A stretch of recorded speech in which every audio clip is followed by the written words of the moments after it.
नमस्कार दोस्तों, एक बार फिर से मेरे YouTube चैनल पर आप सबका स्वागत है।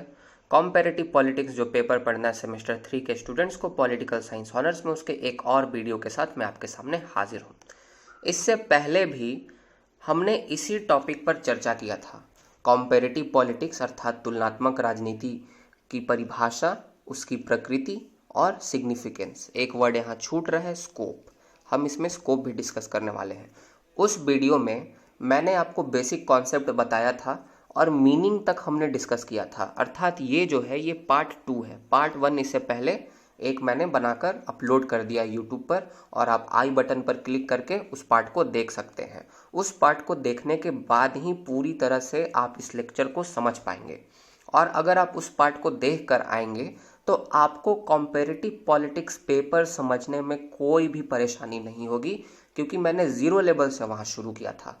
मैंने बताया था कि पॉलिटिक्स डायनेमिक नेचर का होता है। पॉलिटिक्स का ट्रेडिशनल जो नोशन था उसके बारे में मैंने डिस्कस किया, मॉडर्न नोशन के बारे में मैंने डिस्कस किया था।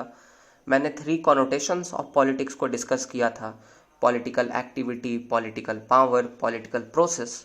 उसके बाद हमने अंतर जानने का प्रयास किया था कॉम्पेरेटिव गवर्नमेंट और कॉम्पेरेटिव पॉलिटिक्स में। आज हम नेचर ऑफ कॉम्पेरेटिव पॉलिटिक्स से शुरू करने वाले हैं। तो चलिए इस वीडियो को आगे देखते हैं। ये सब चीज़ें मैंने आपको पिछले वीडियो में बताई थी। आज हम यहाँ से नेचर ऑफ कॉम्पेरेटिव पॉलिटिक्स अर्थात तुलनात्मक राजनीति की प्रकृति। तो जब हम नेचर ऑफ कॉम्पेरेटिव पॉलिटिक्स के साथ डील करते हैं तो हमें 2 दृष्टिकोण देखने को मिलते हैं जो कि इसकी प्रकृति को बताते हैं। सबसे पहला है वर्टिकल व्यू और दूसरा है हॉरिजॉन्टल व्यू। आपको तो पता होगा वर्टिकल कैसा होता है। Vertical means top to bottom, horizontal means left to right. Vertical view को हम हिंदी में कहते हैं लंबवत दृष्टिकोण और हॉरिजॉन्टल व्यू को हम हिंदी में कहते हैं क्षैतिज दृष्टिकोण। तो इन 2 दृष्टिकोणों के अनुसार कॉम्पेरेटिव पॉलिटिक्स का नेचर, उसकी प्रकृति क्या है। तो वर्टिकल व्यू का मानना है कि कॉम्पेरेटिव पॉलिटिक्स का जो एनालिसिस है वह हम टॉप टू बॉटम भी कर सकते हैं। टॉप टू बॉटम का मतलब कि जो डिफरेंट लेवल्स ऑफ गवर्नमेंट हैं उनके बीच में हम तुलना कर सकते हैं with in the same political system. एक ही पॉलिटिकल सिस्टम लेना है और एक ही पॉलिटिकल सिस्टम में आपके कई लेवल्स पे गवर्नमेंट्स होते हैं। जैसे में आपका सेंट्रल गवर्नमेंट हो गया, स्टेट गवर्नमेंट हो गया, लोकल लेवल गवर्नमेंट्स हो गए। तो अकॉर्डिंग टू वर्टिकल व्यू हम केंद्र सरकार और राज्य सरकारों की भी आपस में तुलना कर सकते हैं। हम लोकल लेवल गवर्नमेंट के साथ भी केंद्र सरकार की तुलना कर सकते हैं, या तो फिर हम राज्य सरकार के साथ भी लोकल लेवल गवर्नमेंट्स की तुलना कर सकते हैं। लेकिन ये जो प्रकृति दिखाता है वर्टिकल व्यू कि हम लेवल्स ऑफ गवर्नमेंट के बीच में तुलना कर सकते हैं कॉम्पेरेटिव पॉलिटिक्स के माध्यम से, ये जो है ये उतना कामयाब नहीं है, इतना फ्रूटफुल नहीं है। क्योंकि दोस्तों तुलना उन्हीं 2 चीज़ों के बीच में होती हैं जिनमें कुछ ना कुछ सिमिलैरिटीज़ आपको देखने को मिलती हैं।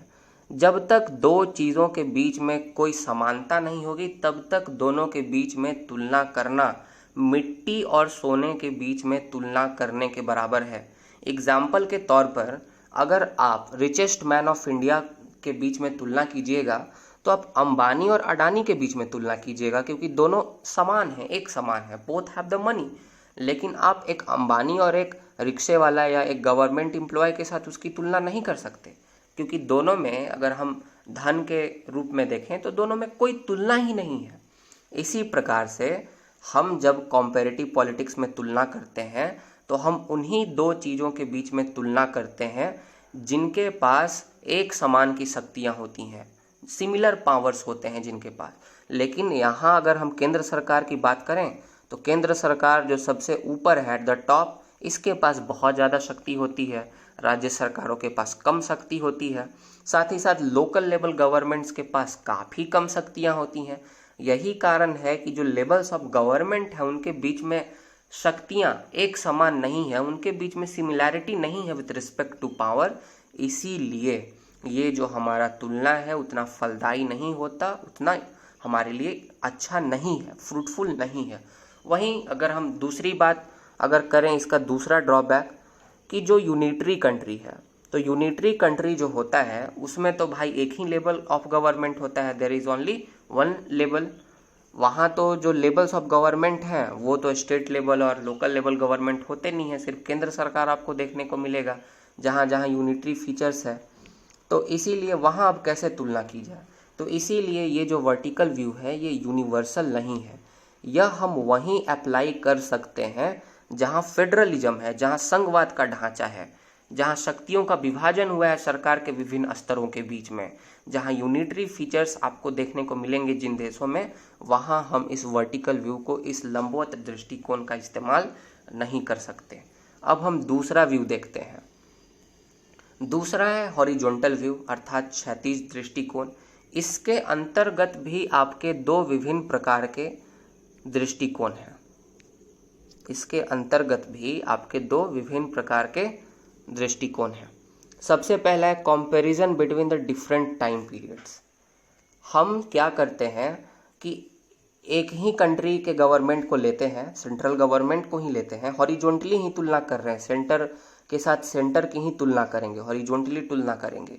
लेकिन according to the time period हम क्या करेंगे कि हम मॉडर्न इंडिया और हम एंशिएंट इंडिया में जो सेंट्रल सिस्टम चलता था, जो पॉलिटिकल सिस्टम था, उसके बीच में तुलना करके देखेंगे कि उस समय जो किंग हुआ करता था और आज जो प्राइम मिनिस्टर है उनमें क्या सिमिलैरिटीज़ है, या उस समय की जुडिशियरी कैसी थी, या फिर एग्जांपल के तौर पर ब्रिटिश इंडिया में क्या पॉलिटिकल सिस्टम था, इंडिपेंडेंट इंडिया में क्या पॉलिटिकल सिस्टम है। तो बस टाइम पीरियड डिफ़र कर रहा है, कंट्री वही है और उसका लेवल ऑफ गवर्नमेंट भी सेम है, सेंट्रल लेवल ऑफ गवर्नमेंट की तुलना कर रहे हैं, बट टाइम पीरियड वेरी कर रहा है। हम इतिहास में दूर जाकर आज से पहले की तुलना कर रहे हैं, या फिर हम ब्रिटिश इंडिया और एंशिएंट इंडिया की भी तुलना कर सकते हैं। तो इस प्रकार से हम करते हैं। ये जो क्षैतिज जो दृष्टिकोण है, इसका जो पहला वाला है जिसमें हम कंपैरिजन करते हैं between the different time periods, अलग अलग टाइम पीरियड्स में, ये जो कंपैरिजन है this is not fruitful for the student of political science.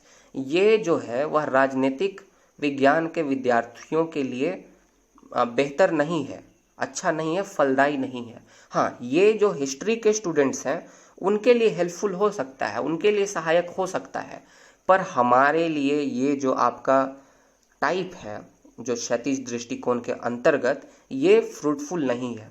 Because politics is about the present, क्योंकि राजनीति वर्तमान के साथ जुड़ी हुई है, और जब हम राजनीति की बात करते हैं तो हम वर्तमान की बात करते हैं, और जो वर्तमान की राजनीति है वही बाद में चल के इतिहास बन जाता है। Present what is history? History is nothing but the past politics. जो राजनीति बीत गई वही इतिहास का रूप ले लेती है। तो हमें तो ऐतिहासिक तुलना नहीं करना है, हमें तो राजनीतिक तुलना करना है। हम तो कॉम्पेरेटिव हिस्ट्री नहीं पढ़ रहे हैं, हम तो कॉम्पेरेटिव पॉलिटिक्स पढ़ रहे हैं। सो जो ये नेचर है आपका कॉम्पेरेटिव पॉलिटिक्स का, कि हम एक कंट्री, ये प्रकृति है कि एक कंट्री के सेम लेवल ऑफ गवर्नमेंट की तुलना हम डिफरेंट टाइम पीरियड में कर सकते हैं, तो ये भी हमारे लिए फ्रूटफुल नहीं है। तीसरा है आपका across the national boundary in the contemporary political world. अब हम दूसरे अलग अलग कंट्री के बीच में तुलना करेंगे।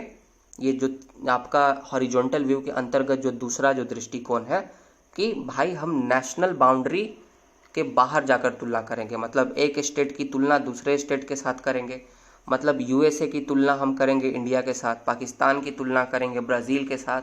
और ये जो है दिस इज द कंटेम्पररी अर्थात समकालीन वर्तमान contemporary comparison, and therefore this is the most appropriate view. और ये जो आपका हॉरिजॉन्टल व्यू के अंतर्गत जो दूसरा जो आपका प्रकार था across the national boundary in the contemporary political world, ये हमारे लिए बेस्ट सूटेड है, ये पॉलिटिकल साइंस के स्टूडेंट्स के लिए सबसे बेहतर है, और यही हम करने का प्रयास करते हैं। एक देश के पॉलिटिकल सिस्टम की तुलना हम दूसरे देश के पॉलिटिकल सिस्टम के साथ करते हैं, और इस प्रकार से हम कंक्लूजन्स निकालते हैं, और कंक्लूजन निकालने के बाद हम थ्योरीज़ को भी प्रोपाउंड करते हैं, नए नए थ्योरीज़ को बनाते हैं। तो हमारे लिए जो अगर हम नेचर पढ़ते हैं कॉम्पेरेटिव पॉलिटिक्स का, तो नेचर को लेकर दो व्यूज़ हैं अलग अलग, vertical view, horizontal view. Vertical view हमारे लिए फ्रूटफुल नहीं है। हॉरिजॉन्टल व्यू में दो अलग अलग टाइप है। टाइम पीरियड में कंपेयर करते हैं हम लोग सेम कंट्री को, वो हमारे लिए फ्रूटफुल नहीं है। दूसरा जो है अक्रॉस द नेशनल बाउंड्री, जो हम कंटेम्प्रेरी पॉलिटिकल वर्ल्ड की तुलना करते हैं, वो हमारे लिए फ्रूटफुल है।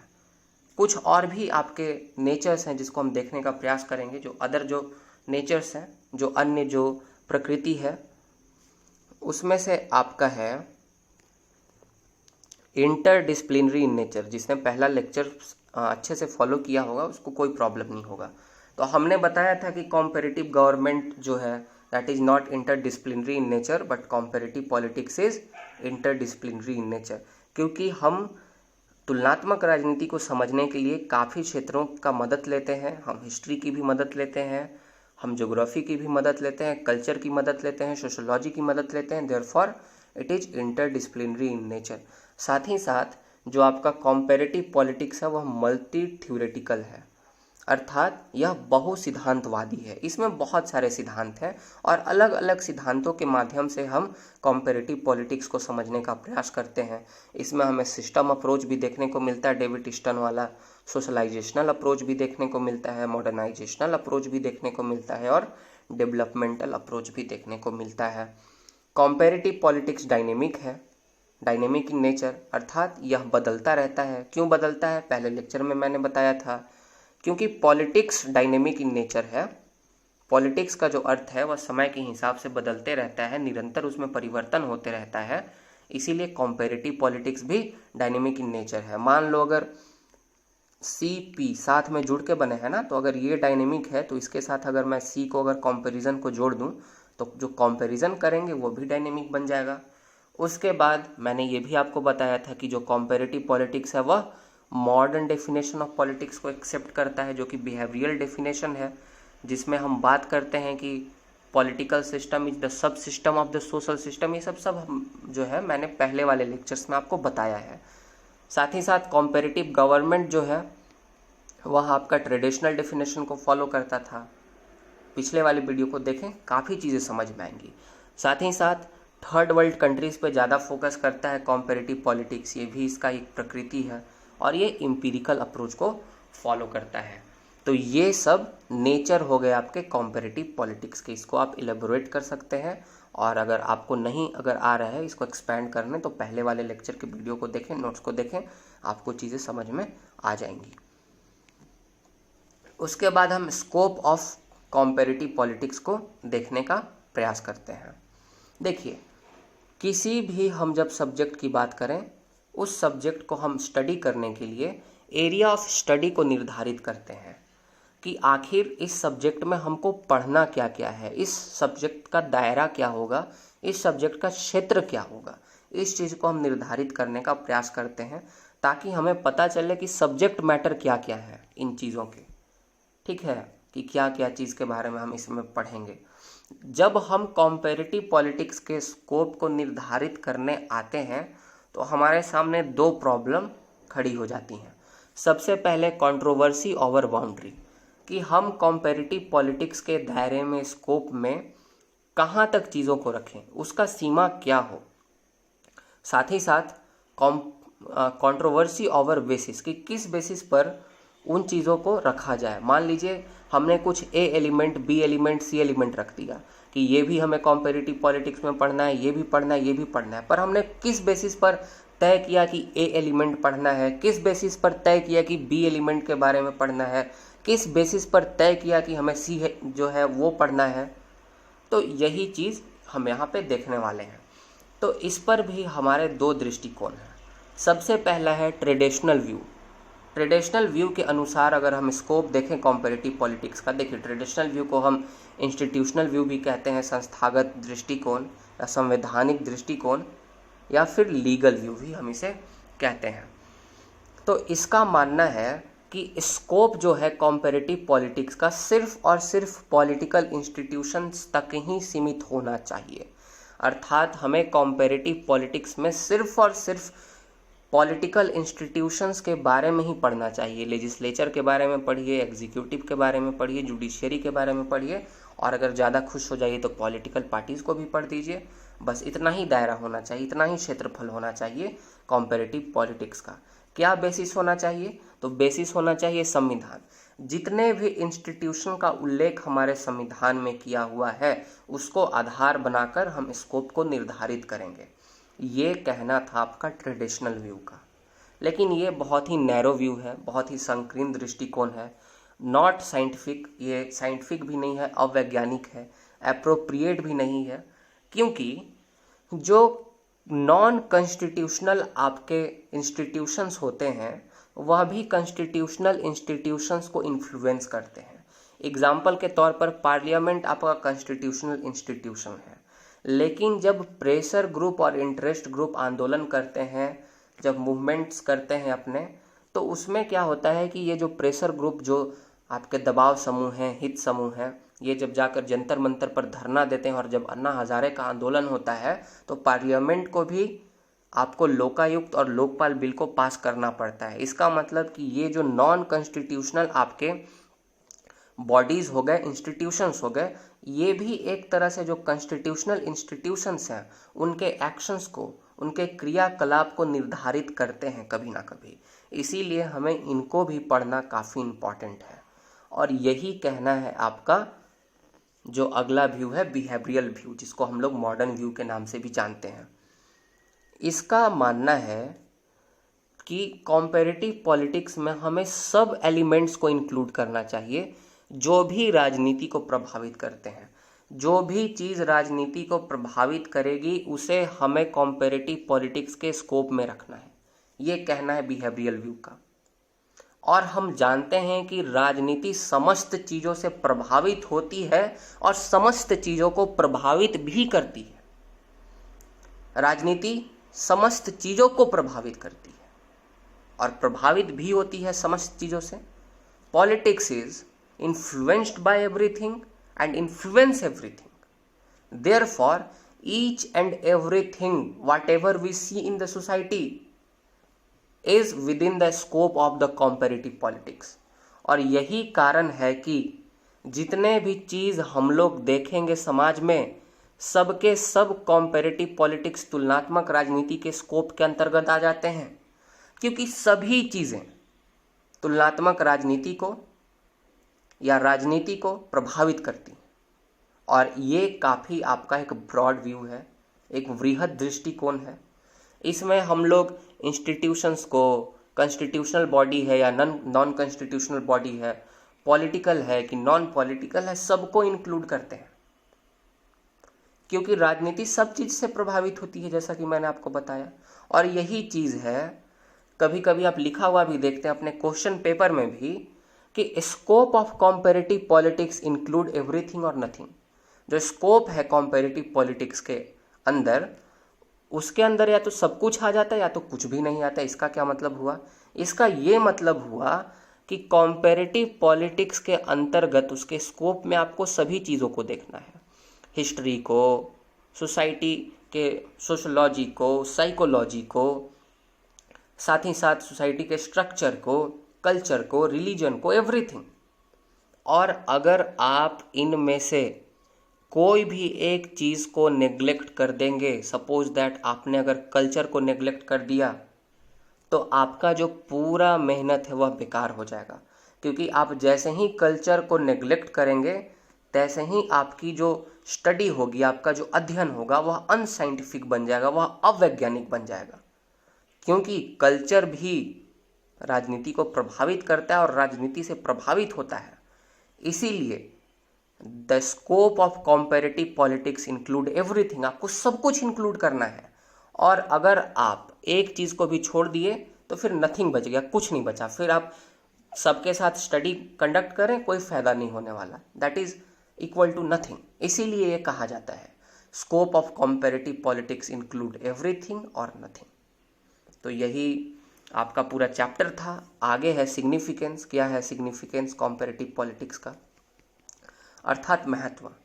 तो सबसे पहला महत्व है कि जब हम किन्हीं दो चीज़ों के बीच में तुलना करके पढ़ते हैं तो हमारी जो अंडरस्टैंडिबिलिटी है वह बढ़ जाती है, अर्थात हमारी समझ में वृद्धि होती है। तो सबसे पहला महत्व हो गया। दूसरा महत्व हो गया कि कॉम्पेरेटिव पॉलिटिक्स के जरिए जो तमाम बाकी देश हैं उनके पॉलिटिकल सिस्टम की हमें जानकारी मिलती है। तीसरा महत्व हो गया कि कॉम्पेरेटिव पॉलिटिक्स ही वह माध्यम है जिससे हम किसी भी चीज़ को एडॉप्ट कर सकते हैं एक पॉलिटिकल सिस्टम से दूसरे पॉलिटिकल सिस्टम। एग्जाम्पल के तौर पर ओबट्समैन, लोकपाल, स्वीडन का कॉन्सेप्ट है, हमने इंडिया में अडॉप्ट किया, अपने सोशल स्ट्रक्चर के हिसाब से ही अडॉप्ट किया पर किया। तो ये तो सबसे पहले हमने तुलनात्मक राजनीति की होगी, तमाम देशों में देखा होगा कि नहीं स्वीडन में है एक ओबट्समैन नाम का चीज़, तब तो हमें समझ में आया कि अच्छा ये ओबट्समैन कौन से चिड़िया का नाम है, कैसे काम करता है, तो हमने अपने कंट्री में भी अडॉप्ट कर लिया। हमारे यहाँ से भी, इंडिया से भी लोगों ने, जो हमारे यहाँ थर्ड टियर ऑफ गवर्नमेंट है, लोकल लेवल गवर्नमेंट, उसको लोगों ने अडॉप्ट किया बहुत जगह। ब्राज़ील में है, नाइजीरिया में है, मैंने कॉन्स्टिट्यूशन पढ़ा है तो बताया था आपको। तो ये सब आपके सिग्निफिकेंस हैं। साथ ही साथ आप कॉम्पेरेटिव पॉलिटिक्स के माध्यम से एक कंक्लूजन ड्रॉ करते हैं about the political system of any other country, और साथ ही साथ आप थ्योरी प्रोपाउंड कर देते हैं, आप एक नया थ्योरी बना देते हैं। तो ये भी आपका महत्व हो गया कि थ्योरीज बनाने में, कंक्लूजन ड्रॉ करने में मदद करता है। तो ये आपके कुछ सिग्निफिकेंसेस हो गए जो कि आपके सिलेबस के पार्ट नहीं है, फिर भी आप अगर आंसर्स में लिखेंगे तो आपके आंसर्स बेहतर होंगे। उसके बाद ये भी आपका प्रश्न है कि आखिर इसका जो स्कोप है कॉम्पेरेटिव पॉलिटिक्स का, वह इतना बड़ा कैसे हो गया, इतना बृहद कैसे हो गया कि इसमें हमें सब चीज़ों को इंक्लूड करना पड़ता है, और अगर एक भी चीज़ अगर छोड़ दें तो फिर वो जो स्टडी है वह अनसाइंटिफिक और यूजलेस हो जाती है। इसीलिए कहा जाता है कॉम्पेरेटिव पॉलिटिक्स का स्कोप है दैट इंक्लूड एवरीथिंग और नथिंग। तो ऐसा इसलिए हुआ, इसका स्कोप इसलिए बृहद हुआ, कुछ कारण है। क्योंकि कॉम्पेरेटिव पॉलिटिक्स जो है धीरे धीरे इम्पीरिकल अप्रोच को फॉलो करने लगी। पहले जब ये कॉम्पेरेटिव गवर्नमेंट था तो नॉर्मेटिव अप्रोच को फॉलो करता था, पहला रीज़न है। दूसरा रीज़न है कि आपका सेकेंड वर्ल्ड वार के बाद जब थर्ड वर्ल्ड कंट्रीज़ का इमरजेंस हुआ तो थर्ड वर्ल्ड कंट्रीज़ काफ़ी संख्या में थी, उसमें काफ़ी ज़्यादा कॉम्प्लेक्सिटीज़ थी। उसको समझने के लिए वहाँ के कल्चर का मदद लेना पड़ा, वहाँ के हिस्ट्री का, वहाँ के आइडेंटिटी का, सब चीज़ों का मदद लेना पड़ा। तो ये दूसरा कारण हो गया। तीसरा है कि आपका पॉलिटिक्स का जो मीनिंग है वह चेंज हो रहा था। पॉलिटिक्स का मॉडर्न मीनिंग को अपना लिया गया, बिहेवियरल मीनिंग को अपना लिया गया, और बिहेवियरल मीनिंग बोलता है कि आपको सब चीज़ों को इंक्लूड करना है, बिकॉज पॉलिटिक्स इज द, और political system is the sub system of the social system. ये आपके 3 कारण हो गए। और चौथा कारण है कि आपके टाइम टू टाइम बहुत सारे अप्रोचेस आते गए in the realm of the comparative politics, comparative politics के क्षेत्र में, जैसे कि सोशलाइजेशनल अप्रोच आ गया, मॉडर्नाइजेशनल अप्रोच आ गया, कम्युनिकेशनल अप्रोच आ गया, और भी आपके बहुत सारे अप्रोचेस आए, सिस्टम अप्रोच आ गया। तो इससे जो है, जो कार्य क्षेत्र है, जो स्कोप है, वह काफ़ी ज़्यादा बड़ा हो गया कॉम्पेरेटिव पॉलिटिक्स का। तो मुझे उम्मीद है कि आपको ये चैप्टर समझ में आया होगा। इसके बाद हम देखने वाले हैं गोइंग बियॉन्ड यूरोसेंट्रिसिज्म। लेकिन गोइंग बियॉन्ड यूरोसेंट्रिसिज्म पे मैंने कुछ वीडियोस पहले अपलोड किए थे, वो आप ज़रूर देख लेंगे। मैं आगे वाले वीडियो में बताऊंगा कि किस तरह से उस यूनिट को आपको कंप्लीट करना है। चलिए, तो आज के लिए बस इतना ही रखते हैं, और बहुत बहुत धन्यवाद। आपका दिन शुभ हो, और मुझे उम्मीद है कि आपको चीज़ें समझ में आई होंगी। पहला वाला पार्ट ज़रूर देख लीजिएगा for your better understanding. Thank you so much.